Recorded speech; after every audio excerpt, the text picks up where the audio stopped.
આજે આપણે ગુવારનું શાક બનાવીશું। તે માટે આપણે ગુવાર છે તેને આપણે વીણી લેશું।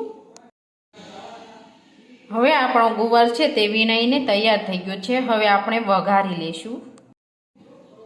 હવે આપણે વઘારવા માટે તેલ છે તે ગરમ કરવા મૂકીશું।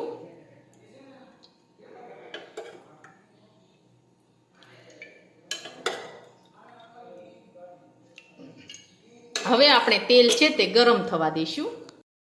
હવે આપણું તેલ છે તે ગરમ થઈ ગયું છે। હવે આપણે તેમાં રાઈ અને જીરું નાખીશું, હિંગ નાખીશું। હવે આપણે ગુવાર નાખી દઈશું।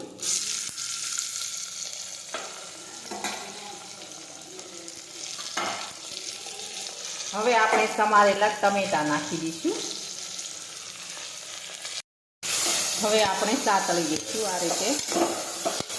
હવે આપણે બધા મસાલા છે તે નાખી દઈશું। ખાંડેલી લસણવાળી ચટણી નાખીશું,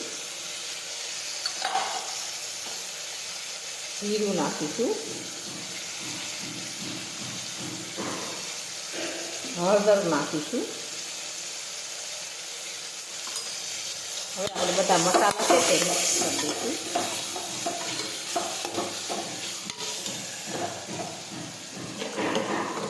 હવે આપણે મીઠું નાખીશું, ખાંડ નાખીશું।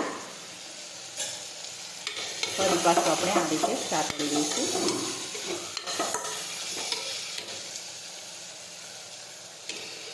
હવે આપણે પાણી ઉમેરીશું।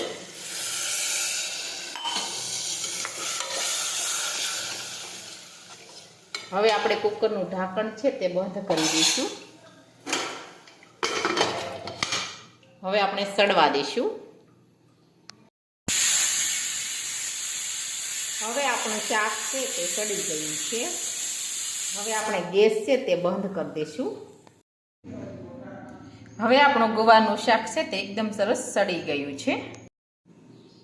હવે આપણું ગુવારનું શાક છે તે એકદમ સરસ બનીને તૈયાર થઈ ગયું છે। અને અમારો આ વિડીયો ગમે તો મારી JK કુકિંગ્સ એન્ડ હેન્ડવર્ક ચેનલને લાઈક કરો, શેર કરો અને સબસ્ક્રાઈબ કરો।